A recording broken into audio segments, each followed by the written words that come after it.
God bless everyone. The Four Leaf Clover podcast is sponsored by Planet Celtic.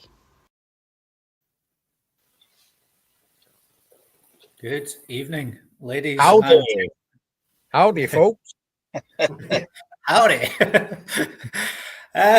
What a few days it's been in the Celtic world and the SPFL in general, and we will get into it. We haven't been with you since our post-match show at the weekend, but geez, Scottish football, doesn't he half hit you in the face sometimes, lads? Andy? Soccer, not football, it's soccer. At the locker rooms, Andrew. I'll see you in the locker room, Andrew. Aye. Oh, what a few days, Andy. Unbelievable. With the disappointment at Easter Road, and then it just the implosion happened. They were on a high. This big investment is coming for the 69ers. And the Panda boys turn up at the Crumble Dome and absolutely embarrass them. And things are, I know we're going to get into it, but, they've brought in the Staunch Brigade. They'd be as well just flinging 4 pairs of fucking brogues in there, mate. That's, they're the same job, give the same effect. And then the Hoops last night, we'll get out of that game and all. That was a strange one. Strange, it's probably the weirdest 5-1 victory I think I've ever witnessed in my life. Aye, it was mad, mate. It was totally mad. It could have been anything, that result last night, but we were clinical and we will get into it. So, Jerry, we haven't seen ourselves or yourself even since the post-match show as well, mate. How's your past couple of days been? It's been a strange couple of days in the world of Scottish football as ever. Aye, just working away as normal. We're all doing Wednesday, nearly the weekend again. Only decent thing to know is, well, you're obviously different over there, Scott, but we're actually getting up in the morning to be a bit more light now. In the morning, it makes a massive difference. Gives you a better buzz, even at night time, 6:30, a bit lighter down here. Walking along the beach, beautiful night. But you still get that rain, to be fair. So Scottish football's mad as normal, isn't it? And mental. It's been absolutely crazy. Paddy, we're kind of reeling for the VAR decision, and we thought that was going to be the massive talking point this week. We had it, planned for this evening, but Willie Collum and Alan Muir haven't got their story straight yet. And we'll hopefully touch on that on Friday night for you, ladies and gentlemen. But Paddy, what a surreal couple of days yet again in Scottish football. The main man getting his backing off the chief exec only 5 or 6 days previously, and then he's at the door a few days later. You can't write it sometimes. Not with that lot anyway, Scott. You can't. They say a week's a long time in football. It certainly is when it comes to the SPFL this week anyway. If you go back to Saturday afternoon and the events of what happened at Easter Road and stuff, but then just everything else just took over, and just unbelievable. But unbelievable in one way, but not really surprising in another. They've shown consistently over the last number of years that they can't play when the pressure's on. They just can't. They can't produce a result. They're perfectly fine. Empty stadiums, COVID season with no fans and there's no pressure on them. But as soon as they get a whiff of a chance of doing something, their bottle just crashes. It's as simple as that. And that's exactly what happened.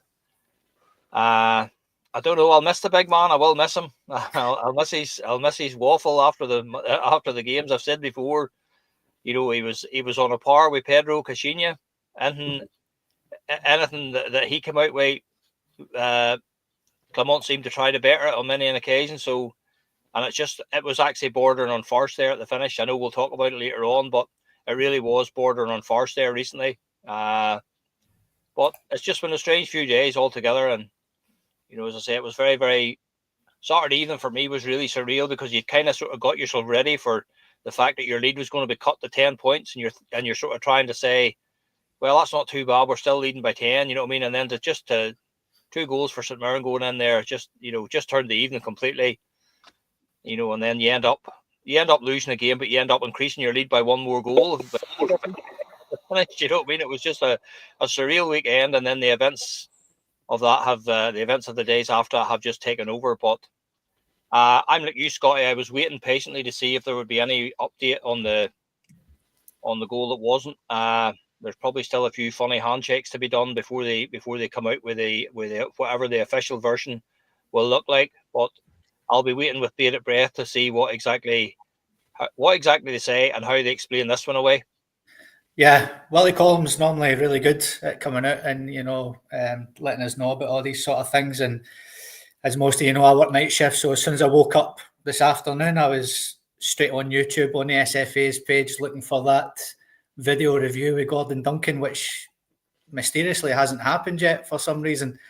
So we're sort of 4 days in, and there's still no conclusive proof that full ball was over the line. I think we all know the answer to it, and they're just coming up with their excuses, as we all know. But hopefully, like I said, we will touch on it on Friday night once the video comes out. Another thing as well, we have a brand new signing at the podcast. We've recruited from America to, as Paddy said, we've got a new American commentator called Randy Tim, and he will be joining us later on in the show, giving us a little bit of commentary. So let's get on to last night. As Andy said, a very surreal performance. Aberdeen had their chances. They could have had 3 or 4 or 5 themselves, the way the game went. But what we've done at the podcast, because we're not actually monetized just yet, we had a wee bit of an issue with the monetization of the show. So we should have that in a couple of weeks. So what we're able to do in the meantime is play clips and stuff like that. So we've actually got the highlights of the Celtic Aberdeen game from last night. It's only 5 minutes long, ladies and gentlemen. So if you missed it, we're going to chuck it on for you just now.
So, as we've seen, ladies and gentlemen, a bit of a mixed bag last night, Andy, from the boys. Let's just get into the starting lineup first, my good man. I think the obvious one there was the omission of Greg Taylor, who's we didn't know until late in the afternoon. His wife actually went into labour, so good luck to the Taylors. Hopefully the baby is healthy, and he was the big one missing from the squad entirely. I don't think he would have started, Andy, due to his recent form. I think Schlipp would have had that, but Brendan did confirm that he was in the squad. But barring that, mate, something that yourself, Paddy and Jerry alluded to for the Easter Road game is that we wanted a full team out there. And I think Brendan certainly learned his lesson from Easter Road, didn't he? Oh, it was a team at the only performance in Munich, wasn't it? And he changed it up for Easter Road, and it didn't quite work out. They getting hooked at half time. 3 particular players changing it up. We did play better in the second half in that game. So it was good to see that, that is our strongest team, but I like it. So I was pleased to see that. I do like that attacking lineup for Celtic. No offence to Big Ida. I think he's come on to a game recently. But he still looks that desperate by me in his own when he does go on, when he does play, that sometimes he just kind of snatches at anything. He still looks desperate to score any time he's on. It doesn't quite work out for him. I'm still not 100% convinced that he's actually...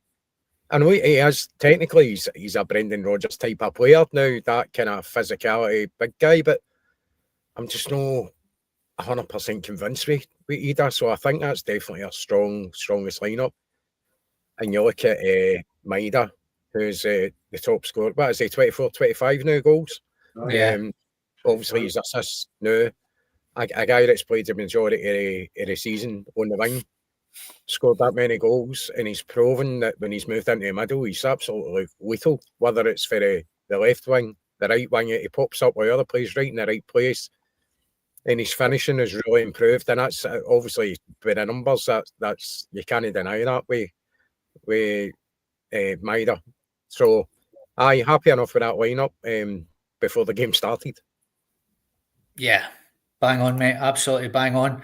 So, Jerry, like I said, my good man, yourself and Paddy were hoping for the strongest starting lineup to go at Easter Road. It wasn't to be the case, and we found out, we learnt our lesson from that by the looks of things last night. Aye, that team was spot on last night, Scott, so it was. For me anyway, and that's the team we were all shouting for at Easter Road, to be fair. Joe, listen, the thing is, there's last night we're talking that we'd missed chances, Aberdeen had missed chances, but there's one thing you talk about football. See, when you get pace, you're going to cause problems all the time. See, they know with that pace, how quick we're getting from the one end of the park to the other end. Aberdeen had a couple of chances, all of a sudden we're up the park in seconds. I'll tell you, Jota looks like he's not been away, doesn't he? He's just slotted straight back in there. So as if he's not even been away. As Andy says about Mida, if you actually watch Mida, he's very intelligent and you think he is. He gets on to the same end of the balls, the crosses every time, Andy. The desire to get to that ball for him is brilliant. I mean, he's shouting, but he's looking good for player of the year, and the way he's gone, he's a great season, Mida. Work rate, desire, everything. Hopefully he gets it. Good luck to him. But I think that was a spot-on team, to be fair, last night's squad. I think we're looking for the strongest teams now, every game now, right to the end of the year.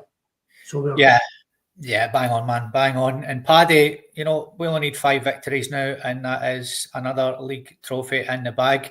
And it's teams like that are going to get us there, mate, innit? Absolutely, Scott. And now that we're no longer involved in Europe, we can dispense with this chopping and changing the team. You've got to go with your strongest team. It's as simple as that. We've said it before. I can understand in certain periods where you maybe want to give guys a run or rotate the squad, but see, from now to the end of the season, it should be the strongest team starts the game. Go out there, get the performance in, get the results secured, and then make your changes. Because it's proven over this last while, it's been troublesome for them. that last night was the team that I would have picked myself. I would have gone for that team myself. Great to see we Maida through the middle again, and especially with the trickery and the skill of Jota on one side and the speed of Kuhn on the other, and then the finishing of Maida. We're such a dangerous team, and as Jerry said, where we're getting great success at the minute is a transition. So when teams do show a wee bit of determination and come out and attack us, and it breaks down for them and it leaves us in their half of the field, we're very, very dangerous, and that's where we're getting a lot of joy at the minute. It's not even necessarily on the break. It's not a total break. It's just like on the transition. So if teams start giving the ball away in around the halfway line against us with that speed and that trickery going forward, we're going to cause major, major problems. But no, I was happy enough with the team last night. Delighted to see the team that finished the game start the match last night. Yeah, and one of the things, Andy, that I think we should be utilising now from now to the end of the season, because we are so far ahead, and if we can get 3-4 goal leads, is bringing young guys through like what happened last night. Young Jude Bonner, absolutely fantastic to see. I know you're a massive advocate for it, Andy, in getting these youngsters coming through. It just shows you, this lad was in the same primary school team as Rocco Vata. He's came through that Hamilton side of things, where the new Rangers manager and his brother and his nephew came through. So it's quite a hotbed of talent that have came through that sort of area, the Hamilton area. And it was great to see the young guy getting on last night, wasn't it? And great to see him with his family and stuff after the game as well. Aye, definitely. Young 19-year-old. I don't know if you saw Slaney's blog or vlog for Munich. Very, very funny. But he's actually got his man there and that as well. So he was in the squad for that game, Easter Road, and then he gets on the park there and make his debut at Celtic Park. Always good to see, but I think we've seen that a few times with the youngsters there the last couple of years, and then you either never see them again or they're off-ski. So it's very hard to have a proper look at a player in it when he's known the park for very long. Doesn't really have much effect on the game as such, and I don't mean that in a bad way, but it's hard to tell, to give a real opinion on her. Not that my opinion counts. I mean, the most opinion is that Brendan Rodgers rates him as a player. So it's always good to see that young players getting an opportunity. That's what we want. That's what the academy's for. We've not seen enough of it. We spend a lot of money on it. We're investing in it again. So as much as we want to see really talented players coming through, I think it's important to remember your roots and continue our tradition of bringing through players and getting them into the first team and making them superstars. For us, ultimately, no, just have them a couple of years.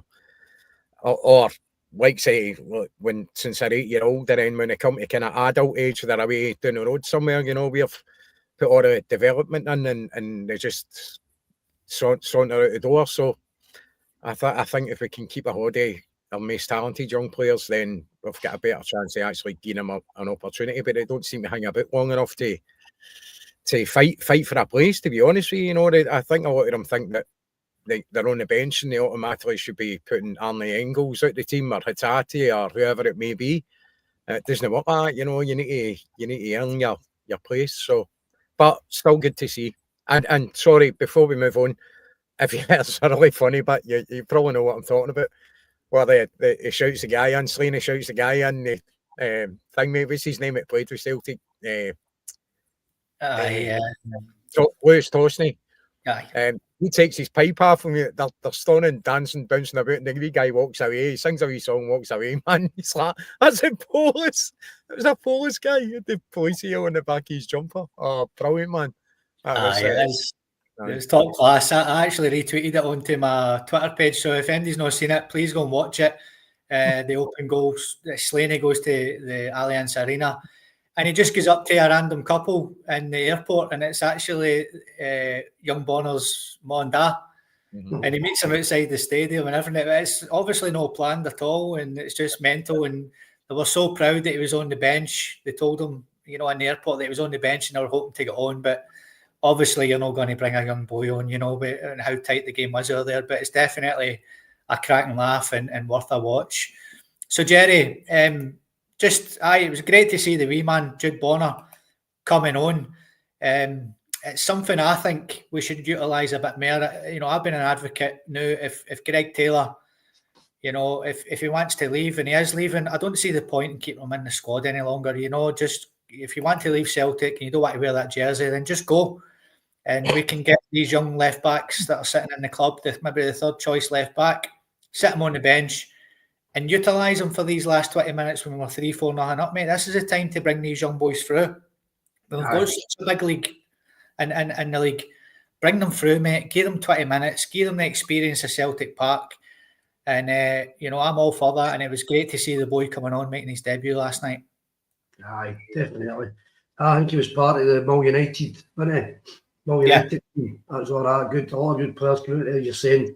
Then straight into the Celtic Academy. So, listen, he's been Celtic all his life. So he has. I think we seem to forget the hard work these boys put in, Scott, to get there where they are. Because what you got to remember is, I know, it's not just him. It's the parents, the guardians, who are, if they don't put the effort in, get them to these trainings, then offer them. They're all good players at that age. But some of them will break away because of hard work. Parents get away from their work, getting to training up to. There's a lot of hard work goes into this, and the parents last night seeing them going that park. That's when it's all worth it. That last night, parents sitting there all proud.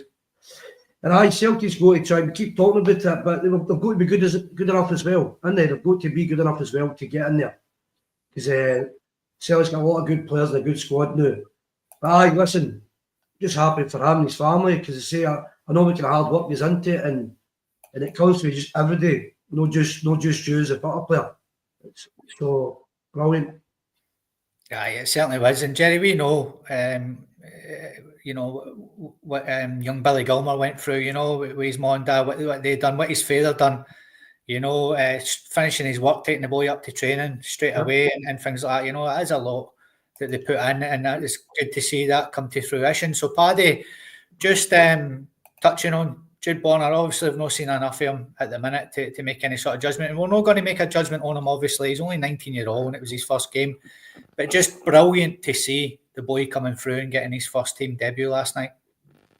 Brilliant, Scotty. And it'll maybe silence some of the doubters that have been sort of, you know, complaining recently that there's no pathway from the youth set up to the first team. We lost a number of young players there, but I put that down more to their agents and, you know, the players having their head turned by the big money and available in England and stuff like that. I read recently where I think Daniel Kelly, I'm not sure what's happened since, but I read recently that Daniel Kelly has only played something like 2.5 matches for Millwall since he left Celtic. So, you know, it's just good to see young Bonner coming in. So, and the one thing that young Bonner and his family have done is they've shown the patience that Brendan Rodgers has asked for. You know, and Brendan said, if you're patient and you're humble, you will get your chance. If you're good enough, you'll get your chance. It won't matter what age you are. If you're good enough, if you've been patient, if you do the right things, and I know from listening to some of the guys behind the scenes at work with him, Johnny Hayes is one, Darren O'Day is another one. They speak very highly of this young man.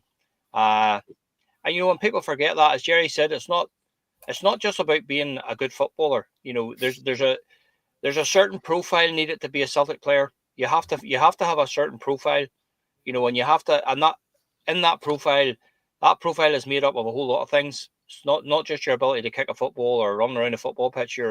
It's how you behave yourself. It's how you talk. It's how you handle yourself. It's how you work and training every day. It's how you represent the club when you're away from the stadium and you're, you know, in your private life. And you know, you don't hear stories about this young lad. He's not out socializing and, you know, and doing stuff. He's obviously doing the right thing, and he's been well grounded by his family, and they've supported him well. And as I say, I'm just delighted that that he's got his opportunity, because that's all you'll get at this stage. You're not going to get a first team slot, and you're not going to get 20 games, you know, or anything like that there. You're just going to get a minute or two here and there, so that Brendan can look at you, so that the rest of the players can see you, and so that the crowd can take a look at you and see what you have to offer. And just give them a wee bit every so often, just so that we can see how the development's going. But that's the one thing that's great to see. It's great to see that this young lad has shown the patience that Brendan talked about recently. And that's what you need to have. You need to have that patience as a young player. If you're going to be a Celtic player, you need to fit that profile as well. And he clearly does that. the bits and pieces that we've seen of him last night, I thought he looked neat and tidy on the ball. Didn't give it away. Didn't seem to be unnerved by the big crowd or whatever, and that will do him the world of good. Going out there in front of a big crowd at Celtic Park when the team's already leading, a great circumstance for him to be involved in. So I'm just delighted for him and for his family. But as I say, I'm also delighted for the coaching staff and the guys that do the work behind the scenes, because it just shows you that there is a pathway there. We were being told there wasn't, but that show last night demonstrates that there clearly is. If you're good enough and you behave yourself and fit the profile, you will get your opportunity under Brendan. Yeah, bang on, mate, bang on. So let's get into the game then, lads. We didn't have a post-match show last night, Andy. We just had a quick look at the highlights along with everybody else. Like you said, a very strange game, really. It could have been 5-4, 6-5. I think we were just more clinical on the night. So what we'll do, lads, is the way we always do it. Let's just have a quick look at the first half first then, Andy. So 3-0 half-time. Dyson Maeda, sort of clearance for the Aberdeen defender, fell straight to him. A bit of a tap-in for him, but nice goal again. Jota sort of learnt his lesson from Easter Road at the weekend, where he was a little bit greedy. I thought he was going to do it again, but this time he learnt his lesson. He passed it to Engels, and a great ball from Engels back to him. A bit of a scuff, but it found the back of the onion bag. And then a rarity from Callum McGregor, his 50th league goal for Celtic. It actually came off his right foot and it was inside the box, which is a bit different for our Calmac. But 3-0 half-time, mate. What was your thoughts on the first half, Andy? Actually, getting into, when I heard the half-time whistle, I was a bit in disbelief that we were actually 3-0 up. I think we could be quite easily 3-0 down in the first half as well when you think of the chances against us. I thought we were very sloppy. The passing just wasn't together at all. We weren't reaching our players. We were getting caught on the ball. We looked half asleep at the back.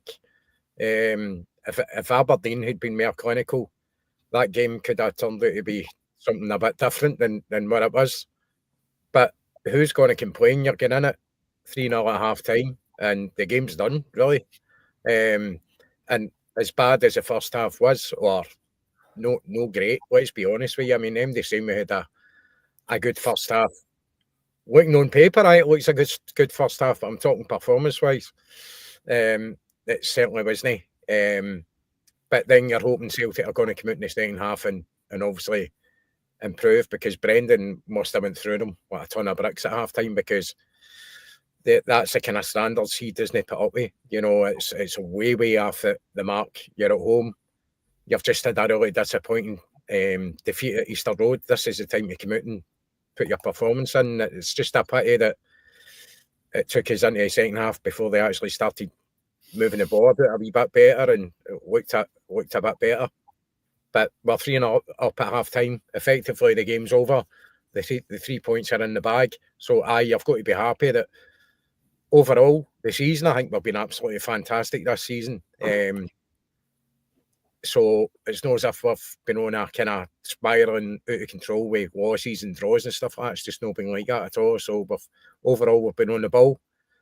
I think maybe with this congested period over the last couple of months, there's been a lot of games played, and especially obviously European football as well. It takes its toll on the squad. Maybe we're looking at the squad now saying we're maybe not as quite as well equipped as what we thought we were. So maybe get into some of we should look to that as also bringing in first team players, but strengthening the bench as well, for the backups that are coming on. But overall, I know this is a long-winded reply here. I apologise. I've probably just everything out in the money, so you don't need to come back to me. But overall pleased with the 3 goals in the first half. Just a bit kind of baffled with the first half, to be honest with you. It was a strange one, Jerry, wasn't it? We'll come back to Andy in 2 hours after he's just played it the full season for us. Jerry, first half, mate. As Andy said, Aberdeen had chances, mate, but Dyson Maeda, Jota and Calmac put us 3-0 up. As Andy said, on paper, you know, you're thinking, must be all Celtic. Celtic are destroying them, blah, blah, blah, blah, blah. But it wasn't the case, mate, was it? No. Aberdeen started the game well, Scott. So they did. We were, as Andy says, basically covered it all there anyway. We were slack. Everything we were doing was slack. So we were. But I think Aberdeen just shows you they've got to let their striker, the boy went away for 4 million, remember? Miovski. He's there last night. That's the difference, isn't it? If Aberdeen come on up, St Johnson, they respect. You need a 25-goal striker. You got to, for your team to get some goals and stuff. You can play all the football you want, have chances, but they're not putting the ball away.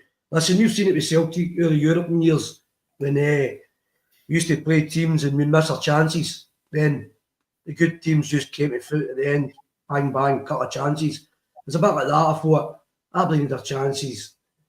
And as I said before, the pace, doesn't matter how bad we're playing. If you've got that kind of pace, Scott, anything can happen to pull out the bag.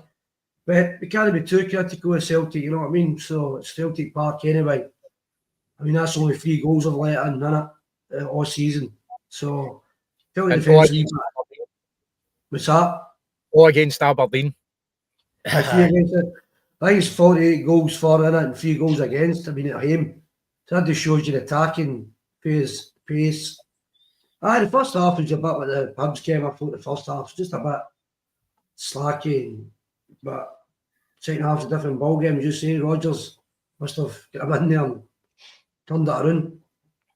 Aye, certainly, mate, bang on again. And Paddy, you know, it's one of the things we talk about at European level when teams are clinical. And as Jerry alluded to there, if they had a Miovski up front yesterday, you know, it could have ended up 5 each, 6-5, something like that. You know, they just did not take their chances at all, which for us, thankfully, was great to see.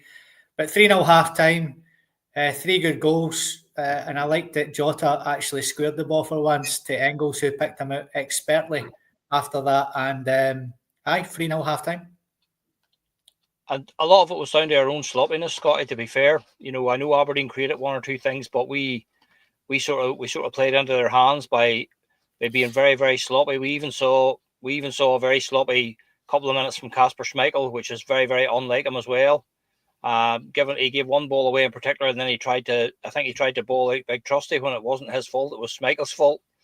But it was a strange one because, you know, to be 3-0 up, you know, after that 35 minutes, whatever it was, you know, and you know, we said that we hadn't got anywhere near the levels. We'd showed a wee bit in fits and starts. Our front 3 looked very, very lively. You know, the front 3 looked lively from the off, but from the midfield backwards, we looked a wee bit sloppy here and there, and you know, the odd pass or two. I did take on board. Brendan said after the game, he said the pitch is not playing very well at the minute, which wasn't helping matters either. With the way we like to move the ball quickly and get it forward and stuff, but you know, it just shows you with the front 3 that we have, you know, those 3 guys can just turn a game just in a heartbeat. You know, the first goal from Dyson Maida, you know, just, you know, unbelievable for a guy he was supposedly a winger. Like the actual sense of getting to an area where the ball's going to drop, he makes it look easy. It looks as though it just drops to him, but it doesn't. You can see if you watch the replay, you can see he's watching the ball dropping over, and he's the only one that reacts in there amongst the Aberdeen defence to see where that ball's going to drop, and he's made up his mind. He's going to make a connection on the volley. The second one again is brilliant play. Again, Nicholas Kuhn initially on the edge of his own box picks out a lovely ball, and the run from Dyson Maida, you need to see it again. The diagonal run that Dyson Maida makes to take the defender away and open up an absolute chasm of space for Engels to break into. And Arnie doesn't take the best of touch, and it's not the best of ball back to Jota, but you know what, he sort of sclaffed it into the net, didn't he? I don't think he really made great contact with it, but listen, he stuck the ball in the net, and that's all that matters. But again, as I say, the work from Kuhn and the run from Dyson Maida, the awareness for Maida for the first goal, and the unselfish run to take away the defender and open up that space for Engels was just different class. And then the third goal, the icing on the cake there, just on the for that wee that wee golden spell that we had just before the break. Just great to see Callum again. You know, I've been a big advocate all season long of, you know, of we need to shoot more from the edge of the box. That's what we get into these positions, and we sometimes take the extra pass when you need to shoot. But it was just great to see Callum, you know, again, just, you know, that far up the park, supporting the front players and sticking it away just when his chance came. So, you know, I would imagine Aberdeen will go in at half time and they'll wonder how they were 3-0 down. They will probably just wonder. But, you know, then again, I think Jimmy Taylor said that after the game. You know, when you're playing a team like Celtic at Celtic Park, you know, and you've got the players that they have, especially the front three, you know, and you can even include, if you want to include the front six, when you include Hatate, Engels, and McGregor in that, you know, that's some amount of firepower going forward at the end of the seat or the other end of the stadium. You know, if you're not defending that well, that's one thing, but boy, have we got players that can hit you on the break and hit you on the transition, and that's exactly what we done in the first half. Certainly did, mate. Absolutely. So moving on then, Andy, to the second half. A lot different. Like you said, I think Brendan gave them that rocket up the arse that they needed. We went on again to get a goal through Yang and Maeda again, but pretty shocking defending really for Aberdeen to get that goal that Jerry was talking about. I think if we hadn't conceded, that would have been 10 games in a row at Celtic Park that we hadn't conceded a goal. Just very slack from Liam Scales, sort of got caught on his toes. Trusty, a couple of dodgy moments as well, mate, I thought last night as well. Just give us your overall thoughts, Andy, on that second half, my good man. I think overall Trusty was poor. Why was CCV taken off? Did he have a knock or something? No. Because I thought if MD was going to get hooked, it'd be Trusty for Scales. But obviously Scales was still on the park. Trusty was still on the park. Scales comes in. And that boy actually nearly scored before that as well. He's a good player, him. What's his name again? I forgot. Morris. Shaden Morris. Morris. Aye, Morris. I've been impressed with him when he's played against us before.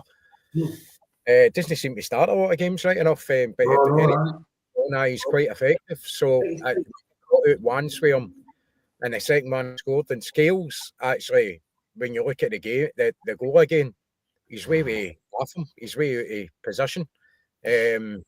And then he tries to get back. He just can't get back. And actually, just as the boy pulls the trigger, or just before it, Scales actually has got his two horns fully extended out as if he's going to just fucking push him around the box and get a penalty away. And I'm like, what are you doing? By the way, Casper getting beat at the near post. I know. I don't think he had a great night either. He was a bit out of it. Losing a goal with that, it was pretty poor defending overall. You can find the keeper in there for that as well, losing that goal at the near post. It was a pretty poor one to lose. But he's a bit of a threat, that Morris. But big Scales there, and I put in the chat as well. Get Scales on. You know, I think he deserves a chance. I don't know what to do now. Get Big Rocky on or something else. Aye, fucking hell. Stop putting stuff in the group chat, mate. I know. Jerry, second half, mate, we've seen 3 goals again, 2 for Celtic, 1 for Aberdeen. Pretty shocking defending from Big Scales, as Andy said, but to be fair to him, you know, he's not really had much game time, and that sort of showed how he was sort of caught on his toes, wasn't he? But, you know, second half performance, game finishes 5-1. What have we got to complain about, really? No, listen, I thought we were in kind of, sometimes you look like we're playing in second gear, I thought, at times. The second half.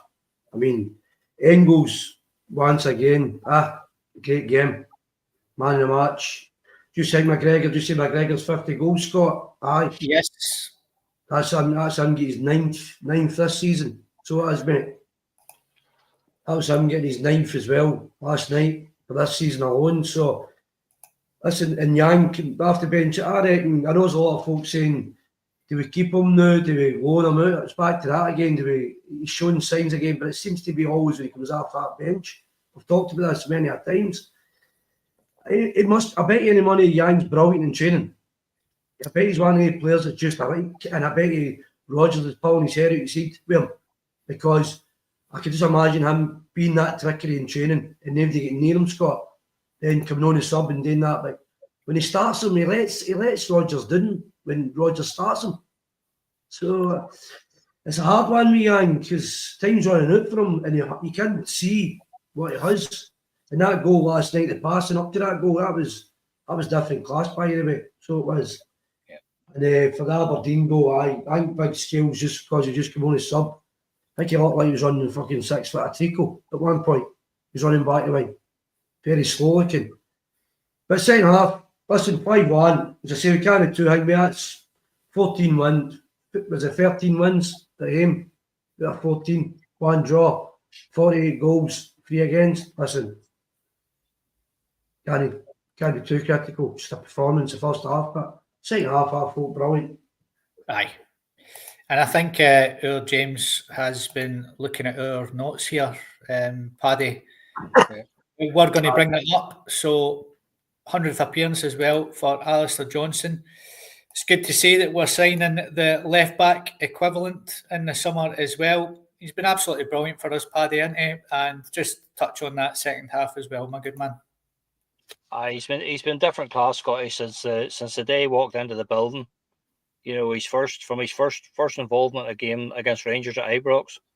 Not an easy environment to go in there from the start, but the guy's just oozes quality, and he's just getting better and better. I still think there's a bit of a development in him yet as well, and I'm sure Brendan agrees.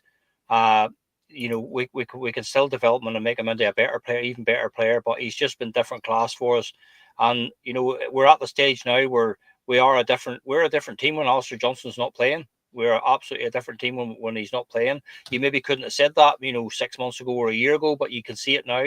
The influence he has on the team, the understanding he has, especially with Nicholas Kuhn or whoever happens to play on the right-hand side. He's just a quality player, just an absolutely quality player. Canadian international, still his best years ahead of him, you know, and he's just loving it. The thing I like about him is he's another one of these players who maybe didn't know an awful lot about Celtic before he came to the club, but he certainly gets it. He gets the supporters, he gets the love of the club, and he knows exactly what it's all about. So he's just a fantastic player, and already it just shows you how much we've been enjoying him, that he's played 100 games already. It just seems like yesterday since we signed him, and there he is. He's made 100 appearances already. But fantastic player, wonderful attitude, wonderful commitment. You know, just everything that you'd want in a player. And for me, a potential future Celtic captain, without a shadow of a doubt. Depending on how it goes. The second half, you know, I feel a bit sorry for some of them. You know, Trusty in particular wasn't great. I think Schmeichel was a bit off too. I think last night that you know, I think in the second half especially, you know, there was 1 or 2 times where, because we were leading 3-0, players were taking that wee extra touch on the ball and dwelling on it too long. I think that's what happened to Trusty a few times. Austin Trusty is, you know, his strong point is get the ball down and move it quickly and get it out from the defence. He's like anybody else. He's a big, slow, awkward defender sometimes when he has to start turning, and you know, and I think that's what the problem was. I think we got a bit complacent there, maybe at 3-0, and we were trying to play perfect football and lovely silky stuff, and as I say, it resulted in some of the defenders maybe taking too many touches and stuff like that. So, but it's easy to be critical of them. They've been very, very good so far. But I wanted to give a wee special word to Yang. I thought Yang was terrific when he came on. I thought he was fantastic. You know, the guy's attitude is just, you know, as Jerry said, for a guy that's not getting an awful lot of opportunities, you know, his attitude is just first class. Like, you can see when he comes on, he's just chomping at the bit, you know, to get down there. And like, you know, his run, his combination with Luke McCown for his own goal, he took his goal really well, slammed it down into the bottom corner, and his involvement then for the 5th goal, unbelievable. What a run and what a pass! Like, anybody that, you know, you haven't maybe watched it closely again, just watch the pass with the outside of his right foot that completely takes the Aberdeen defence out of play, opens up the space for Alistair Johnston to drive it across for Maida. So absolutely brilliant from Yang there. So you know what, I wouldn't want to see him going on loan now. There was a time where maybe we would, but I still maintain there's a player in there. You know, we just need to get it out of him. Jerry says that, you know, there are some players who are maybe better coming off the bench. We had that with Sead Haksabanovic. Remember him? Like, he seemed to be very impressive any time he came off the bench, but when he started, he looked like a different player. You know, so maybe Yang's going to be one of these guys that, you know, that he's maybe his best impact is going to be coming on, you know, on in the game when the other team are tired or whatever. But I, for one, think there's definitely a player in there, and I like him. I think he's a quality player. And there was similarities even in his body movement last night. There was a lot of similarities for me in his body movement to Son from Spurs, who's also South Korean. you know, just very, very similar, even just in the way he moves and stuff like that there. So, listen, I think if we give this lad a bit of time and allow Brendan to develop and work with him, I think we'll get a player out of him. Schmeichel will be disappointed with the goal. So will Liam Scales. We were very, very sloppy there. There's no way that guy should have got past Scales, and there was no way then that he should have been beating Schmeichel at his near post. But listen, it is what it is. It was just a one sort of blemish on a whole night. But again, you know, a special word for my man, Arnie Engels. I've been saying it all season long. The guy's quality. He's just oozes quality. He's just, you know, everything he does, his movement, his passing. He's the only thing that Arnie, see if Arnie could add, if he could add about half a dozen or 8 goals in the season till his game, we'd be talking genuinely world class there if he could just add a few goals to his game. But you know what? That will come. That'll come through time. Brendan will get to work on that. We've always had midfielders who can score from the midfield and break into the box. And you can see already in his game the running power, the passing ability, and stuff like that. So the big man was absolutely outstanding last night, and I'm just delighted to see it because he had a wee sort of a spell after he settled in where he maybe wasn't great, but he's showing now exactly why we put that amount of money in him. Fantastic performance from him all night long. So listen, great performance all round. We take it all day long after what happened against Hibs on Saturday. 5-1 against Aberdeen. You can't complain. It was a wonderful result and wonderful goals. And good to see the fans going home happy. Yeah, bang on, mate. Absolutely bang on. And I think Paddy has got a camera in here as well. He's been looking at my notes because the last thing I wanted to speak about, Andy, was this boy here. We can see, oh, man, we're bearing the fruits of his labour now, mate. He's turning into some player, isn't he? He's turning into a player that we hoped he always would be, and there's plenty of development there as well. Obviously, working with Brendan, he's a young player. Arguably his best performance for Celtic maybe last night, certainly up there. And it was obviously he played in Munich as well, which is all right. He's came for German football, but no Champions League football. So that again is big experience for him as well to play in that competition for them all, I suppose. You know, we've not been fantastic. We've not had too many performances in the Champions League in recent years. So again, throughout the whole squad, but him in particular, I think he's really grown. He's really grown this season, and there's only going to be even better to come because Brendan does that. You know, he's that type of coach that does develop players and make them better. So he's certainly not going to get worse. He's going to get better. But I think it's important to, you know, Calmac's not exactly at retirement age, but he's getting on a wee bit, and I think we need to look now that's going to work with Engels in the middle of the park. Hatate could possibly be away at the end of the season. I don't know. That could be an area of the park that we really need to bring some serious quality in, along with Engels to bring him in. I'd like to see experienced players in there. I've got to be honest with you. Understand getting young talent in your whole system of bringing in young talent and selling them on for a profit, but I'd really like to see, especially if Calmac does gradually come out the team, then he's a most experienced player, most decorated player apart from Forrest.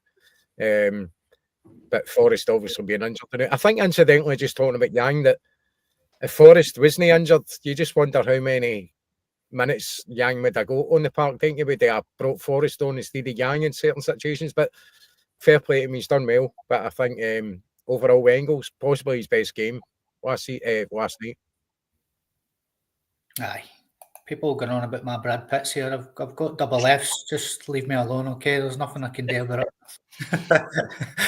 Jerry, Paddy and Andy have had their say on Engels. So, I mean, just the boy has been incredible, hasn't he? We've got a few Randy Tims in the comments. You know, I shouldn't have mentioned our new signing before we started here. They're getting terrible. I've noticed that some of the comments, Scotty, it's getting right kind of what. I don't know what's going on there. I don't know what's happening. People need to liberate themselves a little bit, I would say. Jerry, Arnie Engels, what a player. Yes. About 21 years of age. Listen, he started well. Listen, a lot of players will do well the first few games, then things settle down. To cast him now, he's just starting to show again. Probably, we've all talked about a young boy moving to a different country. And listen, he's starting to show it now. He's not going to take players on and a dribbler, Jota. The guy's a midfielder who does simple stuff effectively, brilliantly. So he is good at set pieces, can pass the ball, never hides, shows up, shows for everything. Listen, he's just stronger every week, so he is. And Andy's fall on. Last night was his best game, so it was. To me, listen, that's a cracking player. Simple. Take away the price tag a wee bit, because sometimes that puts a bit of pressure on the boy. For me, take that away, and I think, he's done well. That's only 6 months he's been here, but so, you can only get better, Scott. Hopefully, he's here for a good time. So it's a good long time here, because I think he's got everything. So he is. Let's hope so, mate. Let's hope so. And hopefully he can break into that Belgian team as well and be a mainstay there. So Paddy's already had his wee say on Engel, so we'll move on quickly to the SPFL table. We went 16 points clear last night at the top of the table, which was great to see. Absolutely brilliant for the boys. SPFL fixtures this evening, looking good as well. Something that I seen Tam McManus talking about, lads, actually, was on PLZ Soccer. He was saying if you take sort of Celtic out of the league, you know, it's very, very tight between all these teams. We've got some cracking fixtures in our league tonight, which is great to see as well. And obviously, we wish the Ayrshire Killie all the best as well tonight. But come on, the Soccer Squirrels. What's that? Come on, the Soccer Squirrels.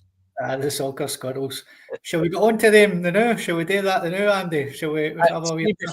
Before you move on, Scotty, I just want to point out something about Tam McManus on PLZ. See, when they start the show, watch what he does, right? He sits and pure stares at the camera. It's like somebody getting a photo taken at a prom. Right, watch it. Just get back and watch it when we come after us. It's so funny, man. Aye, I will do. In fact, fuck it. Let's just get right into them now while we're at it. Yes. So, as I said to you earlier on, we have got a new correspondent that has joined us from America, and his name is Randy Tim. And I wish I hadn't mentioned him because he's all been dirty buggers tonight on this bloody comment. Sorry, Andy, would you keep playing there? Move Organ. Aye, it's a move Organ that you like with a lighter. Get the song going for this, baby. I'm trying to do my roll-ups, mate. You stop me doing it later. Right, stop jumping in here. We've got Randy Tim making his big debut here, and he's all bloody spoiling it here. So anyway, sorry. Randy Tim went to Paisley for his, to Ibrox. It was his first outing for the podcast, and he was there, as Andy mentioned, watching the Paisley Pandas against the Rangers. So let's give Randy Tim his little debut on the podcast. And here come the Saints in the forward advanced attacking quarter of the field. Panda Guy's forward soccer ball attacker simply brushes the Sad Bear defensive shield aside and fires the ball past the Sad Bear 69ers goaltender to make it 1-0. Egging the Paisley Panda Guys advance up the soccer field into the Sad Bear 69ers defensive quarter, and the ball attacker slots the ball beyond the Sad Bear ball blocker to make it 2-0 for the Paisley Panda Guys. More proof that when the Celtics drop points to the Edinburgh Harps, the Sad Bear 69ers shit their pants. Oh, Randy, you're absolutely brilliant, mate. We also got him to do a little statement just after our Phil was sacked. So, Randy, back over to you, sir. It's been confirmed that Sad Bear 69ers head coach Big Philly's silly flip-flop Clement has been sacked following defeat at the Super Crumble Dome to the Paisley Panda Guys. The Sad Bear 69ers now turn their attention to appointing a replacement to take over the locker room and try and rustle up the roster in the hope they don't fall even further behind the Celtics as they are heading for another treble. This sacking has come after the Paisley Panda Guys penetrated the Sad Bears' defensive quarter, scoring 2 goal hits into the Sad Bears soccer sack. Empty blue seats are all anyone could see at the Super Crumble Dome Arena. So it's a farewell to Big Philly Silly Waffler Clement. A sad day indeed, Coach. We will miss you. Oh, Randy, what a guy, what a guy. And Oh, we've also done our own little montage to poor Phil, who's sadly departed us the Rangers. So we're going to play that for you now as well, lads. Now it's only fair that I should let you know what you should know. I'm absolutely delighted to present to you and welcome Philippe Clement, the 19th permanent manager of Rangers Football Club. A real gut-wrenching way to lose a cup final. What's the overriding emotion at full time? We were the better team today. We were the team with the most chances. I don't believe I've heard as much pish in all my life. I'd like the club to explain why I've made it home and the manager's still my job. Get the fuck.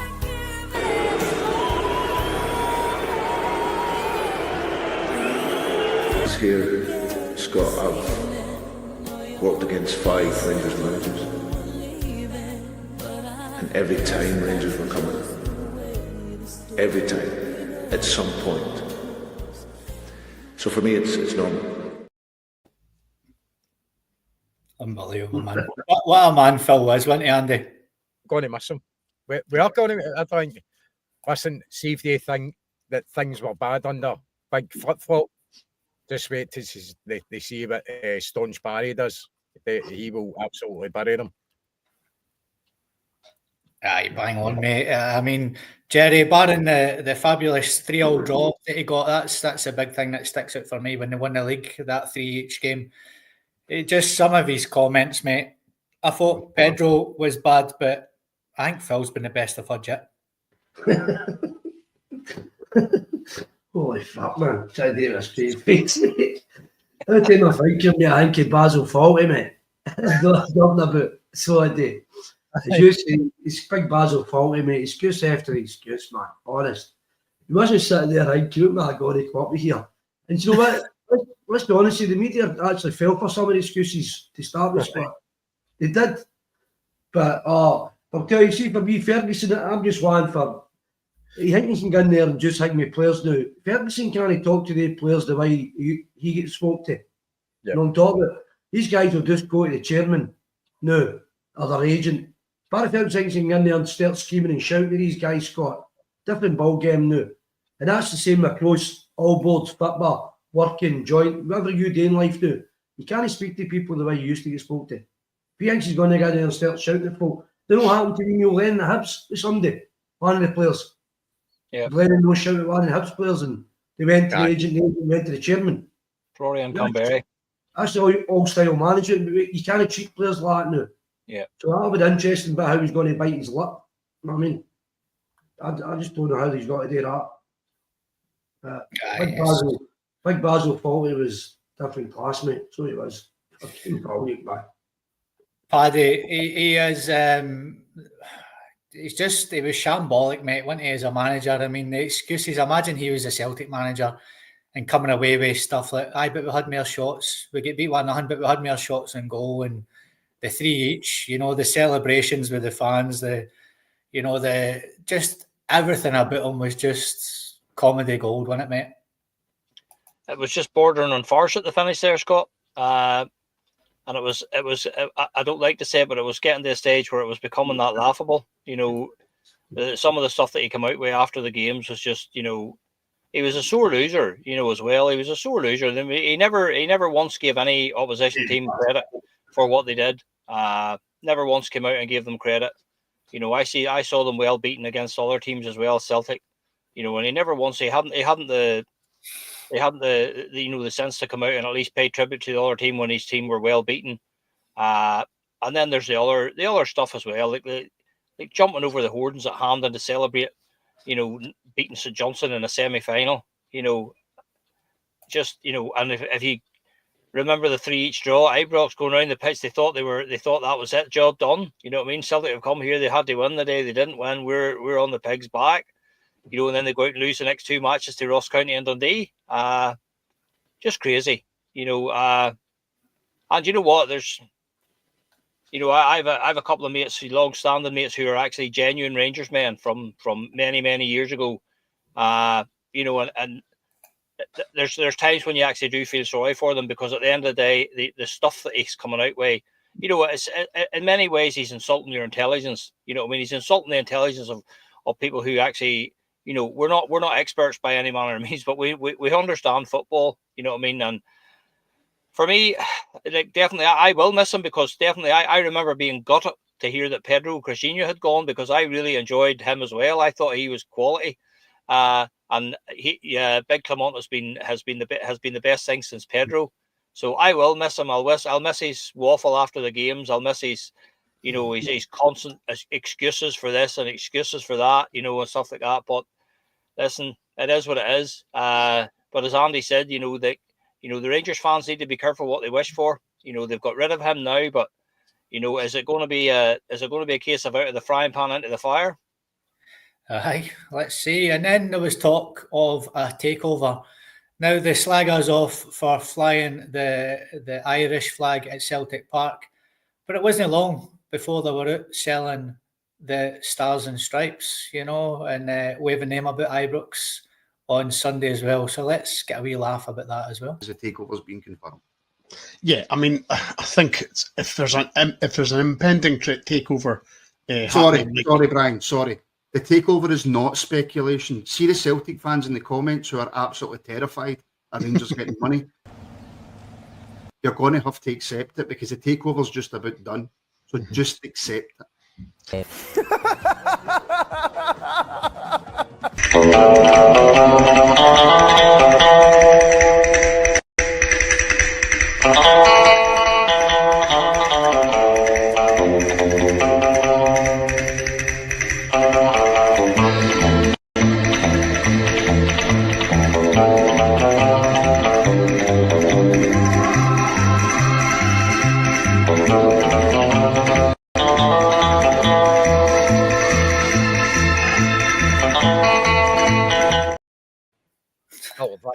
Oh well, that's us. If we accept it, lads. She's like,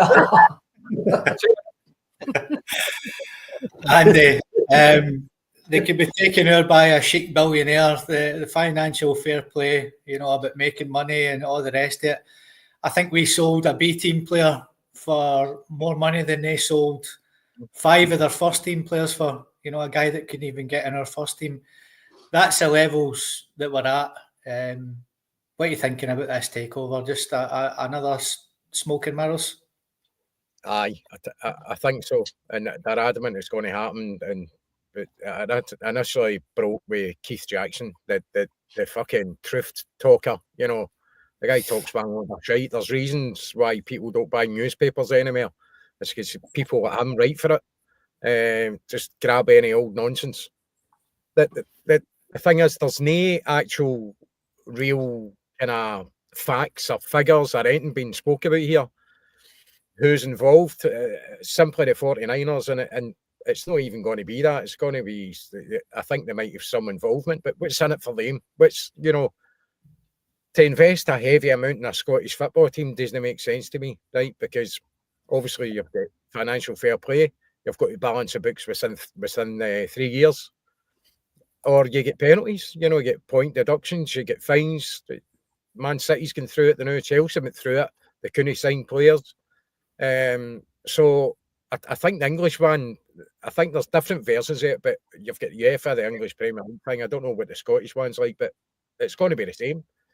So it's not a case of just some mega rich guy coming in flinging money at it. Celtic's a perfect business model, and other football clubs need to watch what Celtic are doing, because this has been a long period of time that Celtic's kind of moulded this whole business model that we're not in debt. You know, we've got a healthy bank balance. We're doing it the right way. And it comes to the player trading model, not just that, Champions League money, get receipts. I mean, when you look at it, we've got 10,000 on them every season when it comes to season books. So there's an income right away before you even start with anything else. So how do they bridge that gap when it's impossible to do so? You can't go and find money at something like that. You know, they're getting so excited. They're madness as far as I'm concerned. But I'm going to wrap it up and I'm going to enjoy it because it's just it's a fable, mate, an absolute fable. Aye, it's definitely smoke and mirrors for sure, Jerry. And like I said, if you think about it, we've not been on since the post match, so it's like 3-4 days, mate. And look at all the stuff that's happened. You know, there's a takeover, then there's a manager sacking, then you know the four men who had a dream of came in, and it's a laughing stock after laughing stock with them across the city, isn't it? Well, first and foremost, I think right now, all this has been happening with him in the last few years. How good was Fergus McCann for us just to set it right up the right way in business? I mean, the man, he was the only one that never panicked during 6 in a row, 7 in a row, Rangers 8 in a row. He wasn't caring. The guy had patience because he seen the big picture, Scott. The guy had patience. We were all sitting there going, stop it. But listen, he was going, no, this is what we're doing, this is what we're buying, selling. And see now, that's us. 25 are still, that's us now. Run business, great club, that way. Listen, you obviously had, nobody knows if this 49ers is true or no, but it just seems a bit strange where the only way they'll get money back a wee bit if Rangers get into the Champions League, that's the only way, where surely they must be looking at somebody in the English Championship. I know they've got Leeds, but all these folk, when you get to that Premiership, you get your money back in one season that you've put in. So looking at it that way, it's what you're getting for winning the SPL, £3 million. How many SPLs you're going to win to get $100 million back? Yeah. So looking at things like that, I'm surprised these teams are not going for the champion. Obviously, I know they've got Leeds, but I'm talking about other championship teams down there.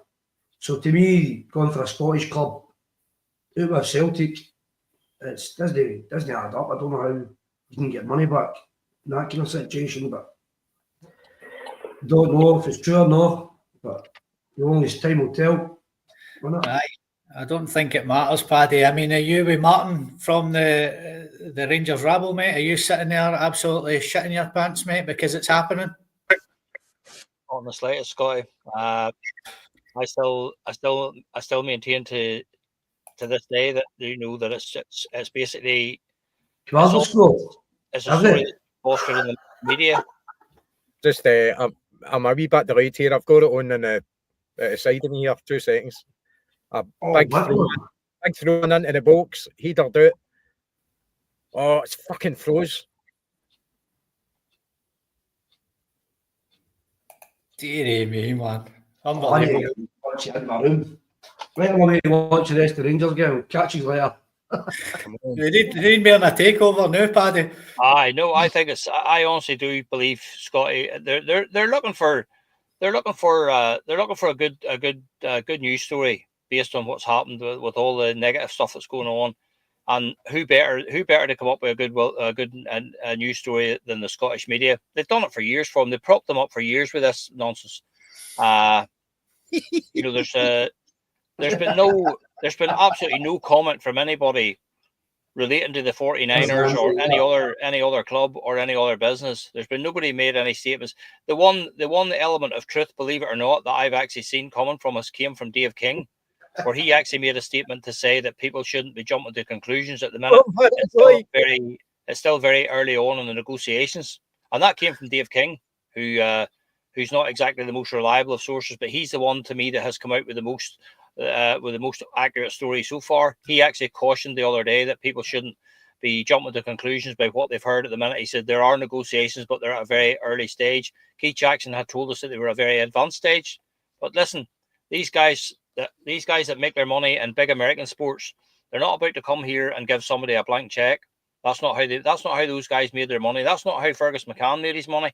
Fergus McCann worked hard for his money, and he developed a business plan that would see us back on an even keel again within a few years. These guys are the same. These are hard-nosed businessmen. And, it could be...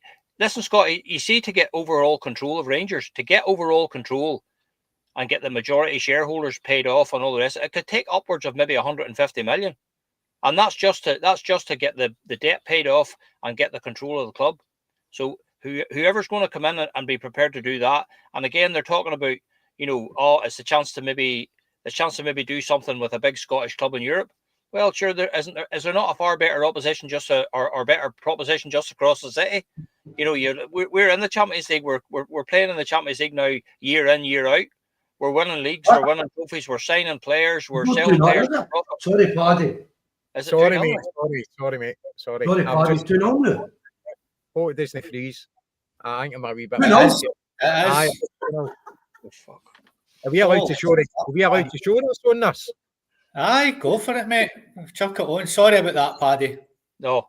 Well, the Kelly partners, the Kelly boys scored 2 goals. Your Randy Tim will be loving this. That's unreal, boys.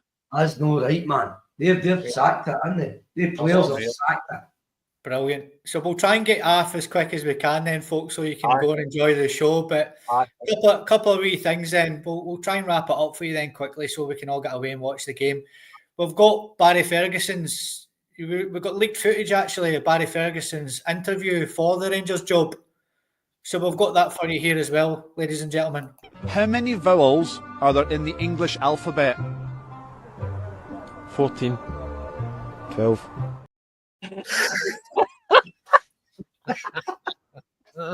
See, with Veteran, they're probably closer than what I'd have said. Oh. Four lads having a nightmare. So I had a couple of other things for you, but I'll wrap it up, ladies and gentlemen, so we can all get away and watch the laugh that's unfolding away in Ayrshire. The goal was a belter. Yeah. Was it? Aye. We'll catch it. So the last thing I wanted to talk about, ladies and gentlemen, a few folk have noticed it in the comments. I have got my bonnet on the day, and it is the 84th birthday today, ladies and gentlemen, of our saviour, Fergus McCann. Andy, just give us what you can on Fergus McCann, what he done for Celtic, what he means to you, what he means to us. Give us it, my man. If it wasn't for Fergus McCann, we wouldn't be where we are now. You can't say enough good things about him. He put all his money into Celtic, all right, to get his money back, but I've made this point before. You go on about Rod Stewart, billionaire, you know. Yeah. Guy quite easily done that and not even noticed that it left his bank account. He's that much of a Celtic fan. Where was he? Where was he? Where was Big Billy? I know, you know. Or these mega star super Celtic fans with loads of money, and a wee guy for Kilsyth, Croy, who immigrated to Canada, went and made his money with, was it golf tours or something he was doing, wasn't it? Went and made a fortune and came out and put his, by the way, put £1 million in to Celtic and no guarantees of getting anything out of it. Yeah. So it wasn't for him, we wouldn't be here. I can't say enough nice things about him. It's just unfortunate that it was made to be a villain.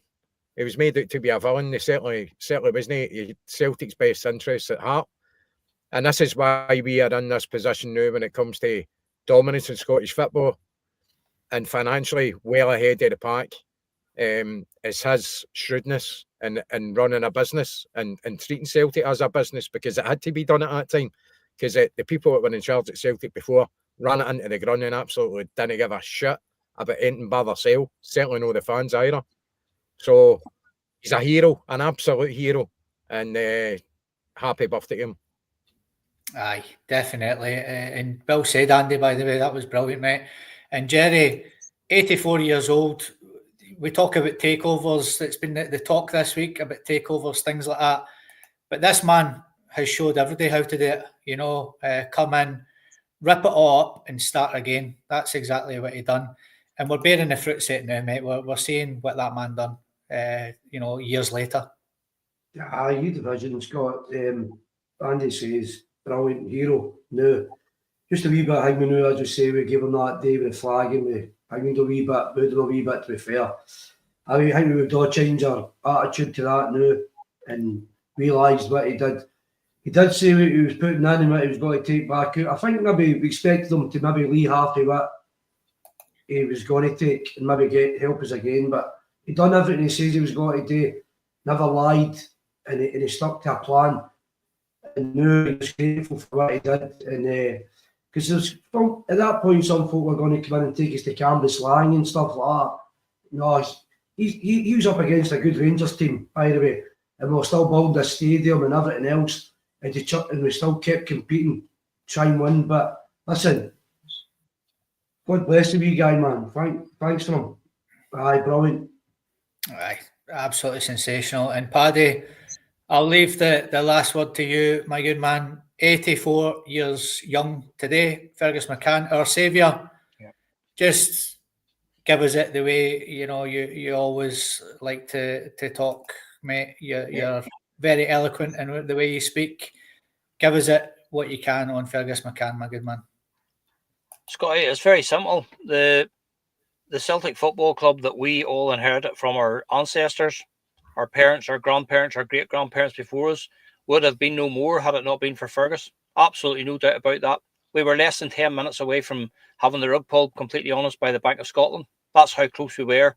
They were calling in their money. They were calling in their overdraft, which would have put us out of business. We would have been liquidated. But Fergus, he said that himself, that it would have been to liquidate the Celtic Football Club would have been unthinkable. There's just no way that he could have done that to the supporters. And that would have probably been the safest option for him. He could probably have still got control of the club. He wouldn't have had to have paid off the debts, but he knew that the effect that would have had on the supporter base. He knew that was the end of the history. The history would come to an end. And so therefore he put up his own money. And it wasn't only Fergus. There were other men as well involved, a lot of gentlemen involved with them. I know personally quite a lot of them. They travelled all over Ireland. They were all over Ireland for 2 years before this, buying up shares from shareholders with the promise that they would get them back. They needed to build up the majority shareholder to get them in there. So absolutely no doubt in my mind that there would be no Celtic Football Club today if it wasn't for wee Fergus. And I still think it still doesn't sit well with me that there's not, the North Stand, the North Stand that dwarfs the landscape there. That North Stand should be named after Fergus. There's no doubt about that, because we were also dealing at that time with the Taylor report that came after Hillsborough and Heysel that meant teams had to have an all-seater stadium. So not only did Fergus have to try and revamp the business and revamp the team, we had a stadium to build as well. People forget that. And that's what I'm saying. We take that for granted now, the beautiful stadium that we sit in, week out. We sometimes maybe take that for granted, but there's absolutely no doubt in my mind Fergus McCann is up there with Brother Walford, with Jock Stein, with Willie Mealy, with any of the other immortal Celtic, people in our history. There's no doubt about it that Fergus McCann is right up there with every single one of them. And I for one, will be forever indebted to him, because I would never ever have wanted to see Celtic go the way of certain other clubs, and we have Fergus McCann to thank for that. So I hope he enjoys his birthday. I hope he has many more, because he certainly saved us. Aye, he certainly did. And God bless you, Fergus. I think David Paddy just touched on it. David Lowe put a lot of work into that as well. He was the man about trying to secure all the shares that he put an awful lot of work into that as well on behalf of Fergus. Aye, bang on. And as Lorna said, well said, Paddy. Couldn't have said it better herself. Aye, absolutely brilliant, mate. As I knew you would finish it off perfectly for us. Aye, what a saviour. We remember the 90s as old buggers and how terrible it actually was. And like you said, folk don't realise, we had a stadium to fix up when others had that 5-star glorious stadium across the city and could bring in the England team and things like that. And we had to try and compete with things like that. It was terrible, terrible, terrible times. But we are bearing the fruits of Fergus's labour now, for sure. And all the young ones amongst you are getting to see that. It certainly hasn't always been like that at Celtic, and it was due and thanks to the wee man himself. So enjoy your 84th birthday, St. Fergus McCann. Brilliant. So ladies and gentlemen, that is us this evening. We will be back with you on Friday night for our Friday Focus show at 7 p.m. UK time. Thank you very much, Andy. Thank you very much, Jerry. Thank you very much, Paddy. Pleasure. And thank you very much to our new American correspondent, Randy Tim, who I think a few of you have enjoyed this evening as well. So we'll see you on Friday night. Thank you so much. Enjoy the rest of your evening, which I think everybody will. And we will see you on Friday night. Cheers. Hail, hail, guys. Monosoccer Squirrels.